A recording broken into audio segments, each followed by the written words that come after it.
Hello students, welcome back to study with Tanvi. आज हम करने जा रहे हैं काइंड्स ऑफ कॉन्ट्रैक्ट्स। अब देखो बच्चे, कौन कौन से टाइप ऑफ कॉन्ट्रैक्ट्स हैं। हमने उस दिन कंडीशंस कर ली थी कि जिसमें वो 10 एसेंशियल कंडीशंस ऑफ कॉन्ट्रैक्ट होएगा वो ही वैलिड कॉन्ट्रैक्ट माना जाएगा। आज हम करने वाले हैं कि contracts on the basis of formation. देखो, कॉन्ट्रैक्ट्स अगर हम क्लासिफिकेशन करें, अगर फॉर्मेशन के बेसिस पे बात करें तो 3 तरीके के हैं हमारे पास। एक होते हैं एक्सप्रेस कॉन्ट्रैक्ट्स, एक होते हैं इम्प्लाइड कॉन्ट्रैक्ट्स और एक होते हैं क्वाजी कॉन्ट्रैक्ट्स। अब एक्सप्रेस कॉन्ट्रैक्ट्स की फर्दर बाइफर्केशन है oral contracts, written contracts and e commerce contracts. So let's discuss in detail. देखो, एक्सप्रेस कॉन्ट्रैक्ट्स क्या होते हैं। एक्सप्रेस कॉन्ट्रैक्ट एक ऐसा कॉन्ट्रैक्ट है which is expressed in words, चाहे वो स्पोकन हो चाहे वो रिटन वर्ड्स हो। अंडर सेक्शन कौन सा है हमारा 9 of ICA। ICA is Indian contract act. ठीक है। सो वेयर द पार्टीज, अगर तो वो ओरली, ठीक है, बोल कर बता रही हैं, या वो एक रिटन फॉर्म में अपना जो भी है इंटेंशन को क्या कर रही हैं, बता रही हैं, तो they will enter into an express contract. अब देखिए, इम्प्लाइड कॉन्ट्रैक्ट्स क्या होते हैं। ये कॉन्ट्रैक्ट्स ना बोल कर नहीं होते या इन रिटन फॉर्म नहीं होते, बट ये क्या है, they are implied from the circumstances of the case. यहाँ जिसको हम कह सकते हैं कि तुम्हें बिहेवियर ऑफ द पार्टी से ही पता चल जाता है, या प्रीवियस डीलिंग्स उन पार्टीज़ के बीच में जो हुई हैं उससे वो कॉन्ट्रैक्ट क्या बन जाता है, इम्प्लाइड बन जाता है। देखो एग्जाम्पल आ जाओ, जैसे after eating food in restaurant, तो ये इम्प्लाइड है ना कि बिल पे करोगे ही करोगे, ये तो है नहीं कि तुम वहाँ से उठ के आ जाओगे। सो it is a implied contract. वहाँ पर बोल कर नहीं बताया जाएगा, यहाँ लिख कर नहीं दिया जाता। ऑन बोर्डिंग अ बस, अगर तुम बस को बोर्ड कर रहे हो या किसी ट्रेन में जा रहे हो, तो वहाँ पर एक इम्प्लाइड है, एक चीज़ बाय कंडक्ट है कि आपको टिकट पे करनी पड़ेगी। ठीक है। उसके बाद नेक्स्ट आ जाते हैं हमारे पास क्वाजी कॉन्ट्रैक्ट्स। इनका अदर नेम क्या है, कंस्ट्रक्टिव कॉन्ट्रैक्ट्स। और ये कौन से सेक्शन में तुम्हें मिलते हैं, 68 से लेकर 72 तक। Do focus on your section. तो क्वाजी कॉन्ट्रैक्ट का सेक्शन क्या है, 68 से लेकर 72 तक हम किस में डील करते हैं, क्वाजी कॉन्ट्रैक्ट से। सो देखो, क्वाजी कॉन्ट्रैक्ट्स क्या होते हैं। अ क्वाजी कॉन्ट्रैक्ट या constructive contract which is not form by parties but is enforced on the parties. जो पार्टीज खुद उसमें एंटर नहीं कर रही हैं, बट उनके ऊपर इन्फोर्स कर दिया गया है by the court of law. मतलब लॉ ने उनके ऊपर या कोर्ट ने उनके ऊपर ये चीज़ इन्फोर्स कर दी है कि उनको कॉन्ट्रैक्ट परफॉर्म करना पड़ेगा। So such a contract is not form but it is constructed. क्योंकि लॉ ने बना दिया तो इसका अदर नेम हमने कंस्ट्रक्टिव कॉन्ट्रैक्ट बोल दिया। एग्जाम्पल पढ़ते हैं। देखो, if some goods are delivered by mistake to a wrong person. देखो, अगर कभी क्या होता है कि किसी ने डिलीवरी कर दी गुड्स की एक रॉन्ग एड्रेस के ऊपर, रॉन्ग पर्सन, ठीक है। सो वहाँ पर एक क्वाजी कॉन्ट्रैक्ट क्रिएट हो चुका है। किसके बीच में क्रिएट हो गया, एक पर्सन जिसको वो गुड्स डिलीवर हो गए wrongfully and the true owner. Means अब वो जो रॉन्गफुली जिसको गुड्स चले गए हैं उसके ऊपर एक क्या बन चुका है, कंस्ट्रक्टिव कॉन्ट्रैक्ट में है वो दोनों पर्सन्स, कि उसको वो एक अपने गुड्स को वापस करना पड़ेगा, किसको, टू द ट्रू ओनर। ठीक है।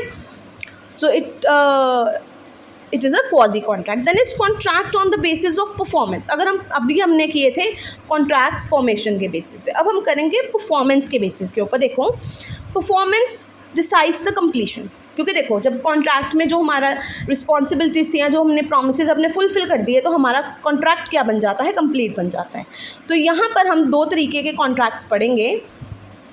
एक होएगा एग्जीक्यूटेड, जिसमें तुमने अपना प्रॉपर ऑब्लिगेशंस को क्या कर दिया है, फुलफिल कर दिया है। ठीक है, उसको हम बोलेंगे एग्जीक्यूटेड कॉन्ट्रैक्ट। और एक हो जाएंगे हमारे एग्जीक्यूटरी कॉन्ट्रैक्ट्स। एग्जीक्यूटरी कॉन्ट्रैक्ट्स है जो अभी इनकम्प्लीट है, अभी तुमने उनको प्रॉपरली उसके जो प्रोमिसेस हैं उसको फुलफिल नहीं किया है। ठीक है, अपने जो पार्ट के परफॉर्मेंस है उसको अभी तुमने कंप्लीट नहीं किया, तो अभी क्या बन जाएंगे, एग्जीक्यूटरी कॉन्ट्रैक्ट्स। अब देखो, इन कॉन्ट्रैक्ट बोथ द पार्टीज, जो भी कॉन्ट्रैक्ट में एंटर हुई हैं उन्होंने अपना अपना पार्ट परफॉर्म कर दिया है।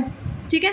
Where an act is exchange for another, मतलब एक पर्सन ने अपना काम कर दिया, जो दूसरे पर्सन ने अपना पार्ट परफॉर्म करना था उसने अपना परफॉर्म कर दिया, तो इट मीन्स दोनों का कॉन्ट्रैक्ट क्या हो चुका है, एग्जीक्यूटेड, यहाँ वो कंप्लीटेड हो चुका है। अब एग्जीक्यूटरी में आ जाओ, where both parties do not perform, या तो दोनों ने ही अपना पार्ट नहीं परफॉर्म किया, ठीक है, जिसके लिए वो कॉन्ट्रैक्ट में एंटर हुए थे। सो वो हो जाएगा बायलेटरल एग्जीक्यूटरी कॉन्ट्रैक्ट। बायलेटरल क्यों, बिकॉज दोनों ने ही एक्सचेंज नहीं किए अपने, या अपना प्रोमिसेस फुलफिल नहीं किए। नेक्स्ट आ जाएगा, अगर एक पार्टी ने परफॉर्म कर दिया बट दूसरी ने अपना पार्ट परफॉर्म नहीं किया तो वो बन जाएगा unilateral executory contracts. Unilateral means one sided, ठीक है। अब देखो एग्जांपल से समझो, Joy entered into a contract with painter for getting the picture painted. उसने एक पेंटर से कॉन्ट्रैक्ट में एंटर किया कि मैं तुम्हारी पिक्चर पेंट कर दूंगा एंड इन रिटर्न पे द पेंटर 5000, कि मैं तुम्हें बदले में कितने पैसे दूंगा, 5000। अब देखो ऑप्शन फर्स्ट क्या है, जॉय ने पेंट करी पिक्चर, पेंटर ने पेंट करी पिक्चर, जॉय ने उसको 5000 पे कर दिया, तो वो कौन सा कॉन्ट्रैक्ट है, एग्जीक्यूटेड। ऑप्शन सेकंड में आ जाओ, ना तो पेंटर ने पेंट की ना ही जॉय ने पैसे दिए, तो वो क्या हो गया, बायलेटरल एग्जीक्यूटरी कॉन्ट्रैक्ट, दोनों ने ही अपनी ऑब्लिगेशंस परफॉर्म नहीं करी। अब थर्ड पे आ जाओ, पेंटर ने पिक्चर पेंट कर दी बट जॉय ने 5000 रुपये पे नहीं किए, इट मीन्स जॉय ने अपना ऑब्लिगेशन फुलफिल नहीं किया, तो ये हो गया यूनिलेटरल एग्जीक्यूटिव, बिकॉज एक ही पार्टी ने बस अपना ऑब्लिगेशन फुलफिल करा था। क्लियर है एग्जीक्यूटेड एंड एग्जीक्यूटरी। नाउ आ जाओ स्टैंडर्ड फॉर्म कॉन्ट्रैक्ट्स। अब देखो स्टैंडर्ड फॉर्म कॉन्ट्रैक्ट्स क्या होते हैं, यहाँ पर जो terms of the contract and they are pre drafted, ये पहले से ही ड्राफ्ट हुई होती है by one of the parties and other party को जस्ट उसको क्या करना पड़ता है, साइन करना पड़ता है।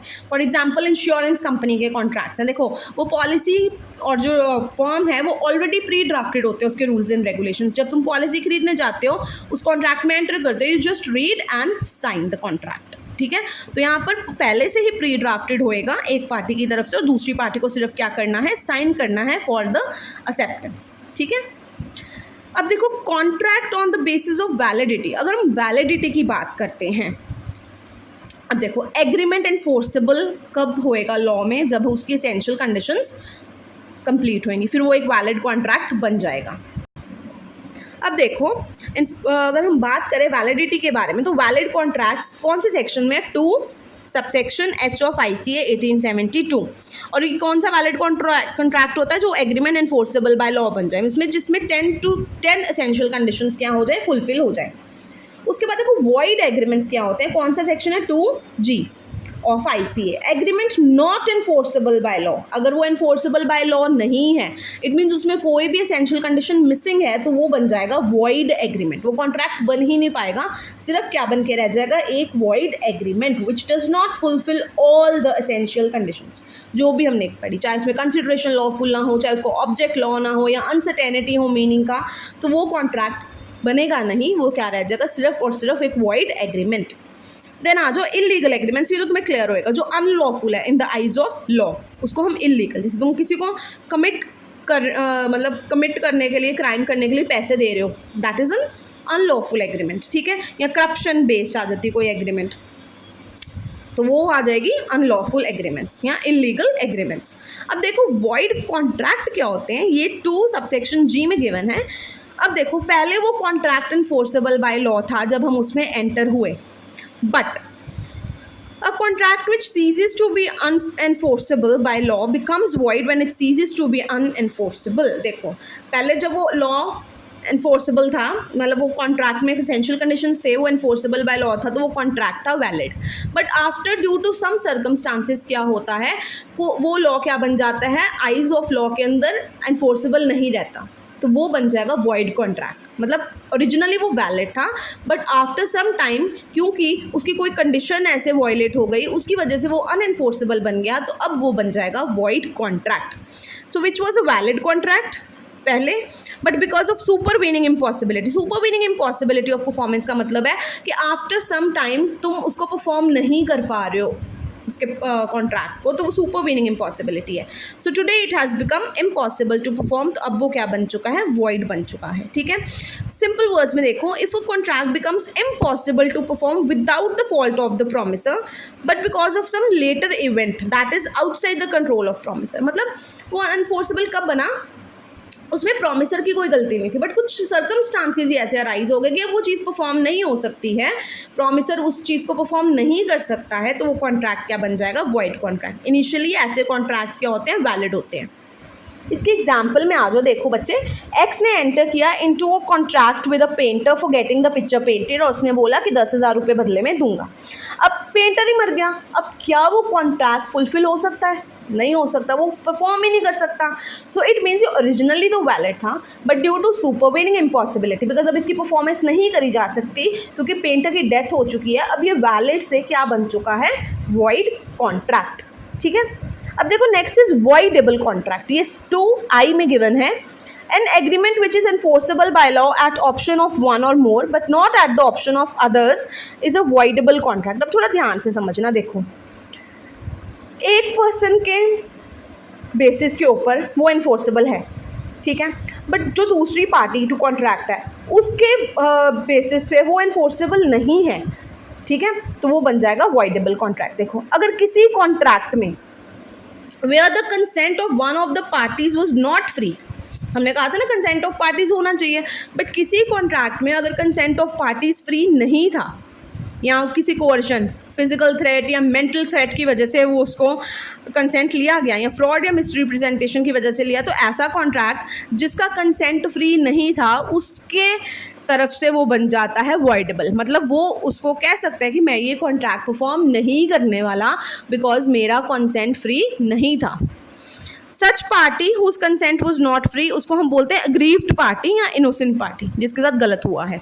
अग्रीव्ड पार्टी के पास अब क्या है, दो ऑप्शन है। देखो चाहे तो वो उस सेम कॉन्ट्रैक्ट को कंटिन्यू कर ले, ठीक है, जैसा कॉन्ट्रैक्ट है मैं इसको कंटिन्यू कर लेता हूँ तो वो वैलिड बन जाएगा, ठीक है, अगर वो उसको अफर्म कर देता है। बट अगर वो कहता है नहीं क्योंकि मेरा कंसेंट फ्री नहीं था, मैं इस कॉन्ट्रैक्ट को नहीं मानता, मैंने इस कॉन्ट्रैक्ट को अवॉइड करना है, तो फिर वो अवॉइड हो सकता है। In such a case contract would become a voidable contract which can only be avoided by one of the parties. और वो पार्टी कौन सी होगी, अग्रीव पार्टी। अब समझ में आया, मतलब सिर्फ अग्रीव्ड पार्टी जो है वही कह सकती है कि मैंने ये कॉन्ट्रैक्ट परफॉर्म नहीं करना, बट दूसरी पार्टी के लिए ये क्या है, वैलिड है। मतलब वो कहेगा कि मैं परफॉर्म करना चाहता हूँ, बट दूसरी पार्टी जिसके साथ गलत हुआ है वो परफॉर्म नहीं करना चाहती, अगर वो नहीं करना चाहती है तो वो कॉन्ट्रैक्ट बन जाएगा वॉइडेबल।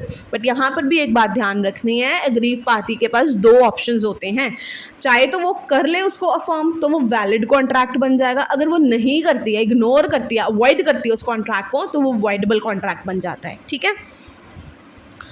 अब देखो एग्जाम्पल से समझो। Mukul threatened to kill Raghav if Raghav did not agree to sell his house worth 2 crores for 20 lakhs only। अब मुकुल ने उसको धमकाया, मतलब उसका कंसेंट फ्री नहीं था, उसको बोला कि मैं तुझे मार दूंगा अगर तू मुझे अपना 2 करोड़ का जो घर है 20 लाख में नहीं बेचेगा। अब डर के मारे पहले तो राघव एंटर हो जाता है कॉन्ट्रैक्ट, ठीक है, बट आफ्टरवर्ड्स उसके अगेंस्ट केस फाइल कर देता है मुकुल के अगेंस्ट कि वो कैंसिल करना चाहता है ऑन ग्राउंड्स ऑफ कोर्जन, क्योंकि उसको फिजिकल थ्रेट दिया गया है, मारने का थ्रेट दिया गया है। Held Raghav can avoid the contract क्योंकि वो वॉइडेबल है eight the option of aggrieved party Raghav, because वो क्या था, एक वॉइडेबल कॉन्ट्रैक्ट बन गया, अनड्यू कन्वर्जन की वजह से उसको मतलब उसका कंसेंट फ्री नहीं था, ठीक है। अब नेक्स्ट आ जाते हैं अनएनफोर्सेबल कॉन्ट्रैक्ट्स, जो लॉ में ही एनफोर्स नहीं कर पा रहे हो तो वो क्या बन जाएगा, अनएनफोर्सेबल कॉन्ट्रैक्ट, बिकॉज उसके अंदर कुछ ना क्या होता है, कोई टेक्निकल डिफेक्ट आ जाता है। अगर वो तुम डिफेक्ट निकाल देते हो, अगर वो कंडीशन निकल जाती है तो वो वैलिड बन सकता है, एनफोर्सेबल बाय लॉ बन सकता है। फॉर एग्जांपल कुछ कॉन्ट्रैक्ट्स ऐसे होते हैं वो ड्यूली रजिस्टर्ड होने चाहिए इंडियन रजिस्ट्रेशन एक्ट में, अगर तुमने ऐसा कॉन्ट्रैक्ट बनाया बट उसको रजिस्ट्रेशन नहीं कराया तो वो एनफोर्सेबल नहीं होगा, चाहे तुमने सारी की सारी 10 एसेंशियल कंडीशंस फुलफिल की हों, बट रजिस्ट्रेशन नहीं कराया तो वैलिड एनफोर्सेबल कॉन्ट्रैक्ट नहीं रहेगा जब तक तुम उसकी रजिस्ट्रेशन नहीं करा लेते। सो आज का लेक्चर इतना ही था टाइप्स ऑफ कॉन्ट्रैक्ट्स में। I hope it is clear. Do like and subscribe my channel for more such videos.